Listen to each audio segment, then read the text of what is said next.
Hello दोस्तों, स्वागत है आप सभी का इस मोस्ट इंटरेस्टिंग और फैंटास्टिक वीडियो में। आज हम आपके लिए लेके आए हैं ब्लड रिलेशन की एक ऐसी वीडियो जैसे आप पढ़ोगे, आप देखोगे तो आपको भी इंटरेस्ट जाग उठेगा और आप भी ब्लड रिलेशन के यानी कि रक्त संबंध के सवाल करने पर मजबूर हो जाओगे। ठीक है, तो वीडियो स्टार्ट करने से पहले यदि आप हमारे चैनल पर नए हो तो प्लीज सब्सक्राइब कर लें और बेल आइकन अवश्य क्लिक कर लें ताकि आप रहे अपडेट हमारी लेटेस्ट वीडियो के साथ और आप भी हमारी वीडियो की नोटिफिकेशन प्राप्त कर सकें। तो चलिए बात कर लेते हैं उन रिलेशंस के बारे में, उन संबंध के बारे में जो हमको बहुत कम पता रहती है। आपको संबंध और रिलेशंस पता नहीं है तो चलिए सीखते हैं कि हमारे साथ कौन कौन से रिलेशंस हो सकते हैं, कौन कौन से संबंध बन सकते हैं। तो देखिए, तो सबसे पहले हम बात कर लेते हैं स्वयं की पीढ़ी के बारे में। किसकी पीढ़ी के बारे में? स्वयं की पीढ़ी के बारे में, यानी कि जिस पीढ़ी में, जिस जनरेशन में हम हैं, यानी कि हमारे लेवल में कौन कौन से हमारे रिलेशंस होते हैं, कौन कौन से संबंध होते हैं। ठीक है ना, तो देखिए सबसे पहले बात करते हैं। यहां पर मेल दे रखा है और यहां फीमेल दे रखा है, यानी कि पुरुष दे रखे हैं और यहां महिलाएं दे रखी हैं और यहां पर आपकी पीढ़ी है यानी कि जनरेशन है। तो हम बात करें स्वयं की जनरेशन के बारे में, ना हमारी जनरेशन ऊपर है ना ही नीचे है, यानी कि बात कर रहे हैं हम मिडिल वाली जनरेशन की। तो देखिए हमारे साथ कैसे कैसे किस प्रकार के रिलेशंस होते हैं। तो देखिए मेल की बात करें तो पति, ठीक है, स्त्रियां होती हैं उनके लिए पति होता है। ठीक है, भाई, चचेरा भाई, ठीक है, ममेरा भाई। चचेरा भाई मतलब चाचा का जो लड़का होता है, अंकल का जो लड़का होता है उसको चचेरा भाई बोलते हैं। ममेरा भाई का मतलब होता है मामा का लड़का। ठीक है ना। मौसेरा भाई का मतलब होता है मौसी का लड़का, यानी कि माँ की जो बहन होती है उसे मौसी बोलते हैं और मौसी का लड़का हमारा भाई लगता है। फुफेरा भाई भी होता है, फुफेरा यानी कि फूफा जो होते हैं यानी कि हमारी बुआ जो होती हैं, पिता की बहन, यानी हमारे पिताजी की बहन को बुआ हम बोलते हैं और उनके पति को हम फूफा बोलते हैं और फूफा का जो पुत्र होता है उसे हम फुफेरा भाई बोलते हैं। ठीक है ना। आगे देखते हैं बहनोई होता है, यानी कि हमारी बहन का जो पति होता है उसको बहनोई या फिर जीजा बोला जाता है। ठीक है ना। साला यानी कि हमारी जो वाइफ होती है उसका जो भाई होता है उसको हम साला बोलते हैं, यानी कि वाइफ का यानी पत्नी का भाई। ठीक है। उसके बाद होता है देवर मतलब होता है जैसे महिलाओं के लिए देवर होता है, यानी कि उसके पति, जो महिलाओं का पति होता है उससे छोटा भाई उनका देवर होता है और उनसे बड़े भाई को जेठ बोला जाता है। क्या बोला जाता है? जेठ। यानी कि जो महिलाएं होती हैं उनके पति के छोटे भाई को देवर और उनके बड़े भाई को जेठ बोला जाता है। ठीक है ना। उसके बाद हम बात करते हैं साली का पति।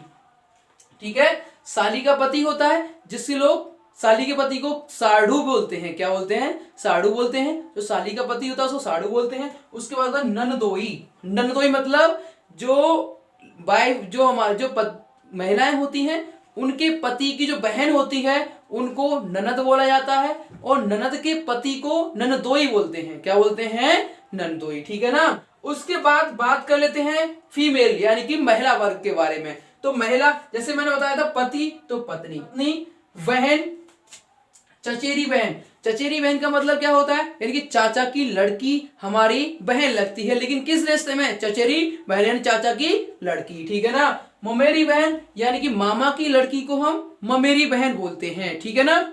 उसके बाद फुफेरी बहन यानी कि फूफा की जो लड़की होती है वो भी हमारे रिश्ते में बहन लगती है, लेकिन उसको फुफेरी बहन बोला जाता है। मौसेरी मतलब हमारी माँ की जो बहन होती है उनकी लड़की को हम मौसेरी बहन बोलते हैं। ठीक है ना। ननद क्या होती है? अभी मैंने आपको बताया था, यानी कि महिला के पति की बहन को ननद बोला जाता है। ठीक है ना। महिला की पति की बहन को ननद बोला जाता है। सरहज क्या होती है? सलहज मतलब होता है, साला होता है कि वाइफ को सलहज बोलते हैं। क्या बोलते हैं? सलहज। ठीक है ना। उसके बाद साली आपको पता ही होगा, ठीक है ना। साली किसे बोलते हैं? यानी हमारी जो वाइफ होती है, पत्नी, पत्नी की बहन को साली बोला जाता है। जेठानी, जेठानी आप जानते होंगे, यानी महिला के पति, महिला के पति के बड़े भाई की पत्नी को जेठानी बोला जाता है। यानी कि महिला के पति और पति की वाइफ, महिला के पति और पति के बड़े भाई की वाइफ को, पत्नी को जेठानी बोला जाता है। ठीक है ना। अब देवरानी, देवरानी क्या होता है? यानी कि महिला के पति, ठीक है ना, महिला के पति और पति का जो छोटा भाई होता है, महिला के पति का जो छोटा भाई होता है, इसे देवर बोला जाता है, और देवर की पत्नी को देवरानी बोला जाता है। ठीक है ना। भाभी किसे बोलते हैं? तो आपको पता ही होगा, यानी कि भाई की पत्नी को भाभी बोला जाता है, भाई की पत्नी को भाभी बोला जाता है। ठीक है ना। तो ये तो थे हमारे स्वयं की जनरेशन के बारे में, यानी कि हम हमारी जनरेशन में कौन कौन से रिलेशन बन सकते हैं। अब चलते हैं एक स्टेप, यानी कि 1 जनरेशन ऊपर। 1 जनरेशन ऊपर का मतलब होता है पापा की लेवल का। ठीक है ना। यानी पापा होते हैं, उनकी लेवल की बात करते हैं। तो हम स्वयं की जनरेशन से एक स्टेप आगे बढ़ेंगे, यानी कि एक पीढ़ी आगे बढ़ेंगे। तो जब एक पीढ़ी आगे बढ़ेंगे तो हमारे पिताजी आते हैं, उसमें क्या आता है? पिताजी। पिताजी के भाई को हम चाचा बोलते हैं और बड़े भाई को ताऊ भी बोलते हैं। ठीक है ना। फूफा आप जानते हो, यानी पिताजी की जो बहन होती है, पिताजी की बहन होती है जो हमारी बुआ लगती है, उनके पति को हम फूफा बोलते हैं। ठीक है ना। मौसा, मौसा, मौसा यानी कि हमारी माँ की जो बहन होती है, माँ की बहन के पति को हम मौसा बोलते हैं। ससुर क्या होता है? देखो ससुर क्या होता है? हमारी वाइफ, यानी कि हमारी जो शादी होती है, हमारी पत्नी के पिताजी को हम क्या बोलेंगे? हम ससुर बोलते हैं। ठीक है। अब बात कर लेते हैं महिला वर्ग के बारे में। तो हम, तुम पता होगा, माता महिला वर्ग में आती है तो माता होती है, लेकिन चाचा की वाइफ को, यानी कि भाई के, यानी कि पिताजी के भाई की पत्नी को चाचा, पिताजी के भाई की पत्नी को चाची बोलते हैं, और या बड़ी को ताई बोलते हैं। कि फूफी, फूफी यानी कि बुआ, फूफी यानी कि बुआ, यानी कि हमारे पिताजी की बहन को बुआ बोलते हैं, बुआ और फूफी भी बोल सकते हैं। मौसी यानी कि माँ की बहन को मौसी बोला जाता है। सास, ठीक है, यानी कि हमारी वाइफ की माँ को हम सास बोलते हैं, या महिला अपने पति की माँ को सास बोलती है। ठीक है ना।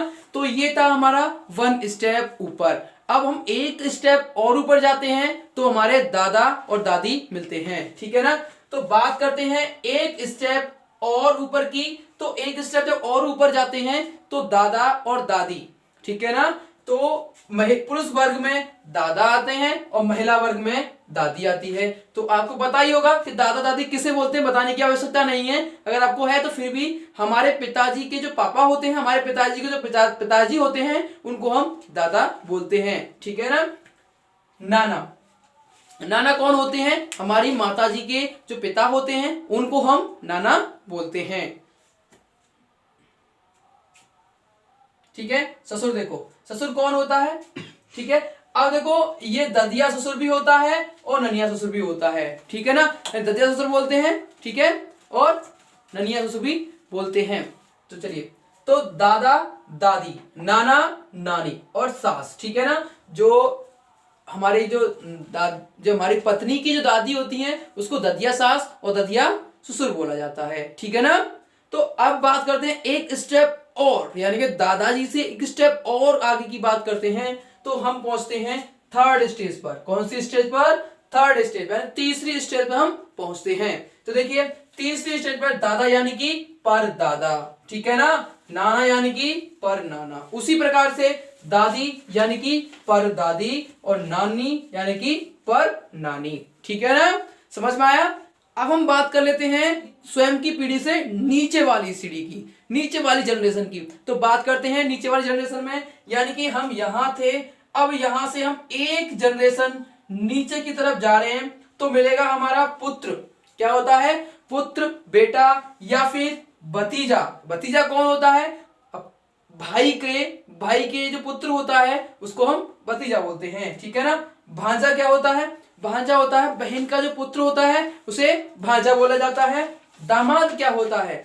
दामाद यानी कि हमारी जो पुत्री होती है, बेटी होती है, उसके पति को हम दामाद बोलते हैं, ठीक है। अगर हम महिला वर्ग की बात करें तो पुत्री, ठीक है, पुत्री यानी कि भाई की लड़की को भतीजी बोला जाता है, ठीक है ना। और बहन की लड़की को भांजी बोला जाता है, भांजी, ठीक है ना। और पुत्र होता है हमारा, क्या होता है? पुत्र, पुत्र की वाइफ को पुत्र वधू बोला जाता है, पुत्र वधू बोला जाता है। चलिए बात कर लेते हैं एक स्टेप और नीचे की। तो एक स्टेप और नीचे डाउन होंगे तो हमें मिलेगा पोता, पोता, ठीक है। यानी कि पोता कौन होता है? यानी कि हमारे पुत्र का पुत्र हमारा रिश्ते में पोता लगेगा और हम उसके दादा लगेंगे, ठीक है ना। नाती और नातिन का पति। पोता कौन होता है? ठीक है, जो हमारे पुत्र का पुत्र होता है वो हमारा पोता होता है। पोती, नातिन और पोती का पति, ठीक है ना। और उससे नीचे की बात करते हैं तो परपोता, परपोती और तो परपोता, परनाती और परपोती और परनातिन, ठीक है ना। तो ये थे हमारे जितने भी रिलेशन होते हैं मैंने आपको बता दिए हैं। तो पहले इनको आप नोट कर लीजिए। यदि आप पर ये रिलेशंस आते हैं तो ब्लड रिलेशन का यानी कि रक्त संबंध का आपसे कोई भी सवाल छूटेगा नहीं। आप सभी सवाल को इजीली और आसानी से सॉल्व कर सकते हो। पहले आप नोट कर लीजिए।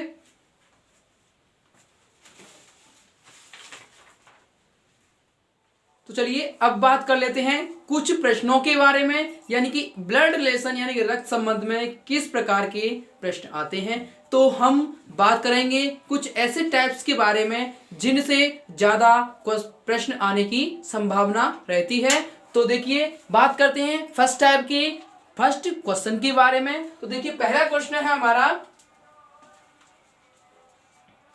शंकर मीता का भाई है, ठीक है। यदि शीला जो मीता की बहन है, यदि शीला जो मीता की बहन है और रमेश की भतीजी है तो शंकर का रमेश से क्या संबंध है, ठीक है।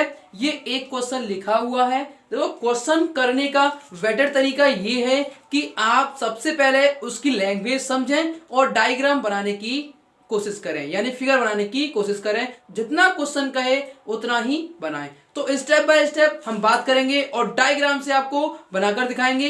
डायग्राम से बना हुआ एक भी प्रश्न गलत साबित नहीं हो सकता है। तो चलिए बात कर लेते हैं कि डायग्राम कैसे बनेगा और किस प्रकार से ऐसे प्रश्नों को सॉल्व किया जा सकता है। तो चलिए देखते हैं स्टेप बाय स्टेप। तो शंकर, ठीक है, बात कर रहे हैं शंकर के बारे में। शंकर मीता का भाई है। तो अभी मैंने बताया था शंकर मीता का भाई है, तो भाई बहन स्वयं की पीढ़ी में आएंगे। तो मैं लिख लेता हूं पहले शंकर, क्या लेता हूं? शंकर, जो कि किसका भाई है? मीता का भाई है, यानी कि शंकर मीता का भाई है। तो शंकर लिख लिया और ये मीता है, ठीक है, और दोनों में संबंध है भाई और बहन का, ठीक है ना। तो यहां लिख देता हूं भाई, ठीक है। उसके बाद क्या है, यदि शीला जो मीता की बहन है, यानी कि मीता की बहन कौन है? शीला, तो ये भी इसी के बराबर में आएगी। तो मैं लिख लेता हूं शीला, और इनमें कैसा रिलेशन है? यानी कि बहन का, ठीक है ना। और रमेश की भतीजी है। क्या कह रहा है? स्टेप दोबारा से रिवर्स करते हैं। यदि शीला जो मीता की बहन और रमेश की भतीजी है, यानी कि कौन? जो शीला है वो मीता की तो बहन है, ठीक है ना, ये शीला, और रमेश की भतीजी है। तो भतीजी होगी तो उसका चाचा होगा। तो चाचा पिता की कैटेगरी में होता है, पिताजी की जनरेशन में होता है। तो थोड़ा सा आगे बढ़ेंगे तो यहां पर बनाएंगे तो ये हो जाएगा रमेश। क्यों? कि रमेश इसका क्या है? रमेश शीला का चाचा है। अब आगे बढ़ते हैं तो रमेश की भतीजी है, चाचा है, तो ये शीला क्या हुई? इसकी भतीजी हुई।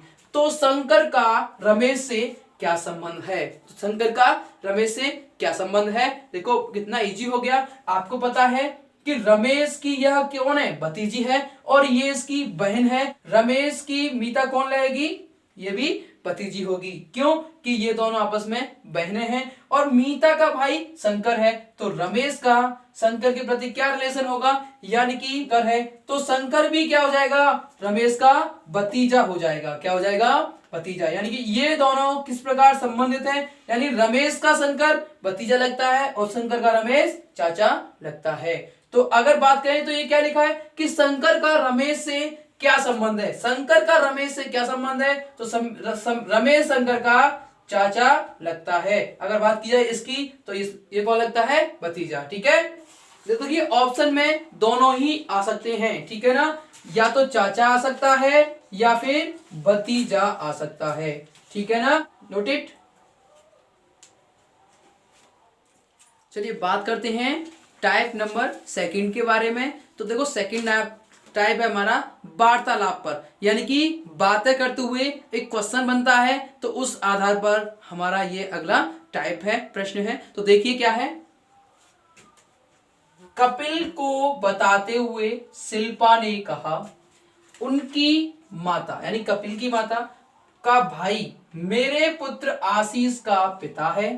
ठीक है, कपिल का शिल्पा से क्या रिश्ता है, यानी कि वार्तालाप हो रही है बातों के आधार पर। ठीक है, तो स्टेप बाय स्टेप फॉलो करते हैं और आंसर गेट करते हैं।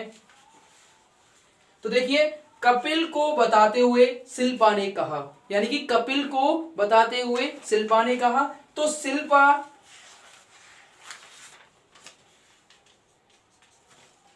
किसको बता रही है, कपिल को बता रही है। यानी कि शिल्पा कपिल को बता रही है। किस कपिल को बताते हुए शिल्पा ने कहा कि उनकी माता, किनकी माता, कपिल की माता, उनकी माता का भाई, तो उनकी माता, तो कपिल की माता कहाँ होंगी, एक स्टेप ऊपर, तो उनकी माता यानी कपिल की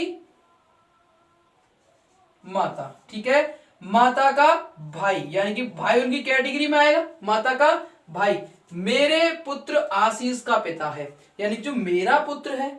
ठीक है, मेरा पुत्र आशीष क्या है, आशीष का पिता है, यानी कि पिता ये है। ठीक है ना, पिता है।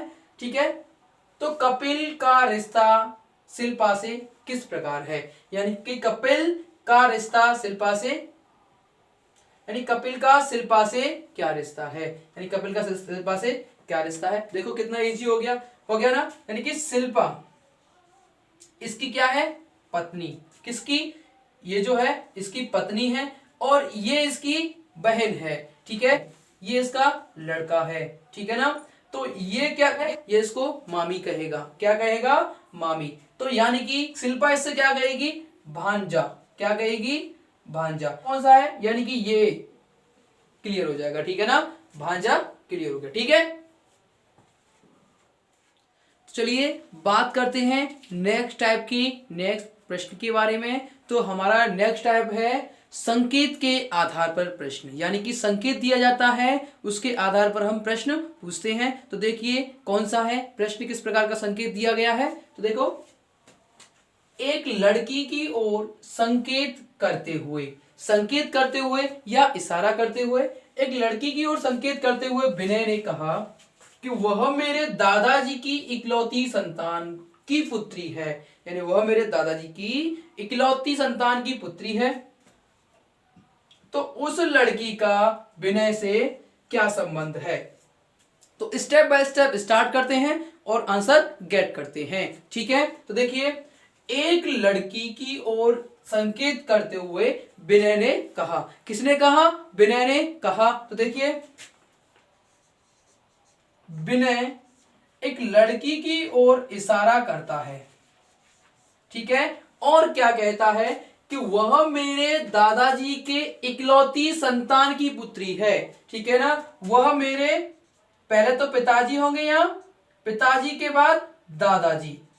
ठीक है ना, तो वह मेरे दादाजी, यानी कि यह लड़की जो है वह मेरे दादाजी की इकलौती संतान, ठीक है, की पुत्री है। ठीक है ना, तो उस लड़की का विनय से क्या संबंध है। तो देखिए उसके दादाजी की एक ही संतान थी, ठीक है ना।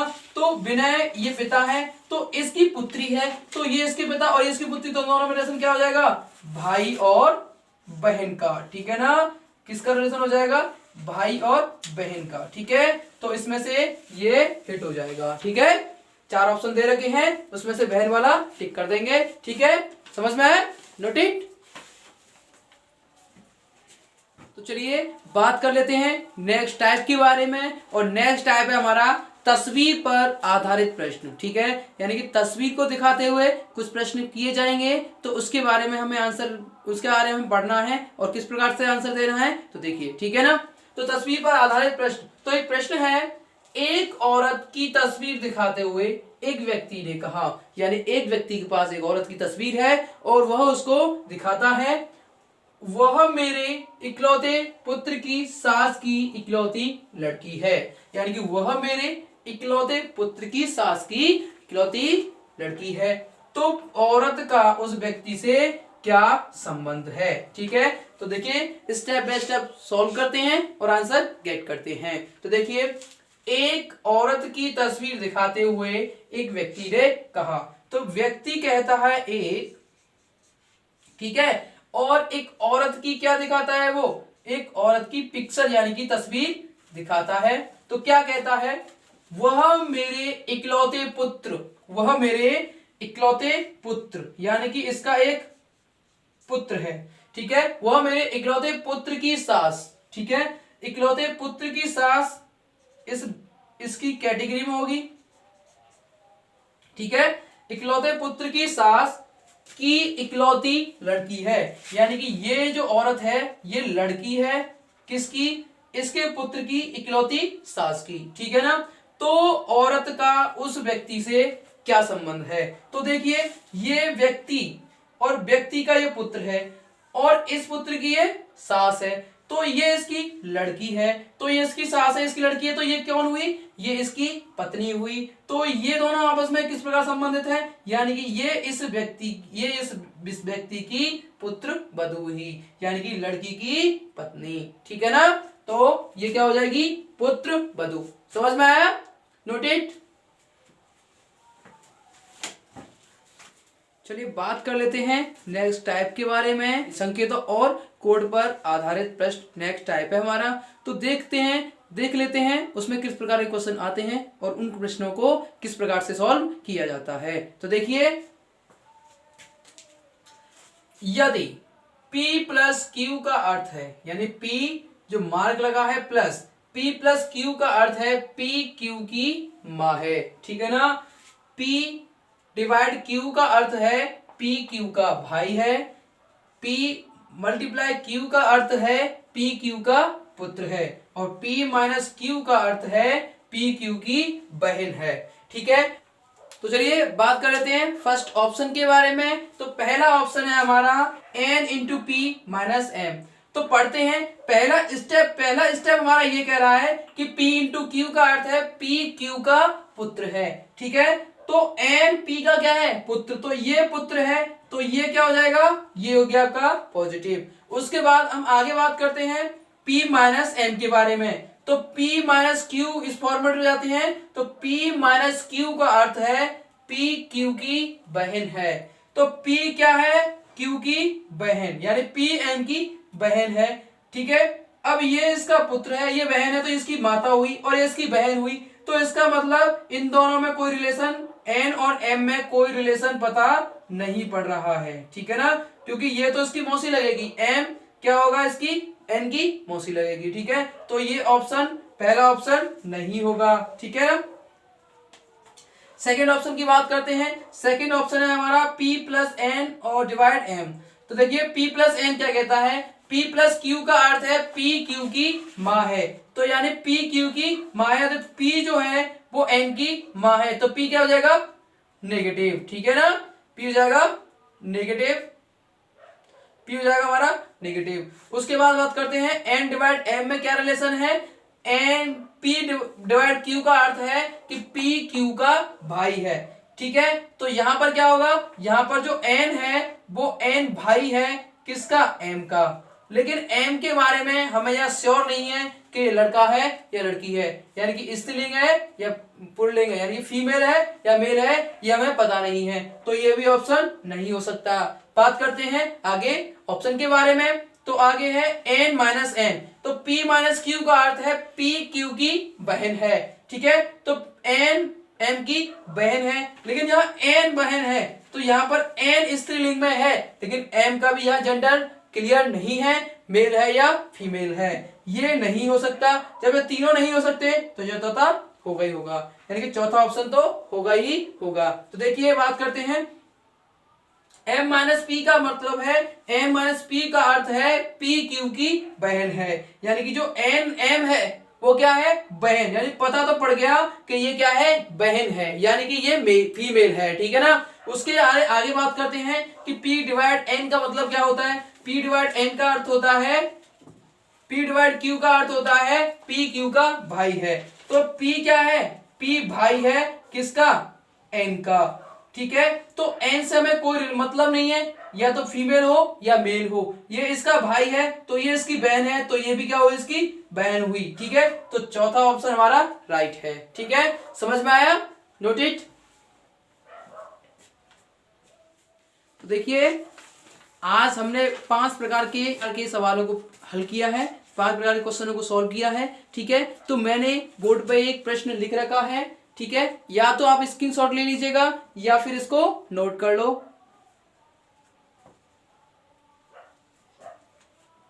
तो आज की वीडियो में बस इतना ही, बात करेंगे हम नेक्स्ट वीडियो में। यदि यह वीडियो आपको पसंद आया हो तो लाइक करें, शेयर करें और इस प्रश्न का आंसर कमेंट बॉक्स में लिखना ना भूलें। Thanks for watching.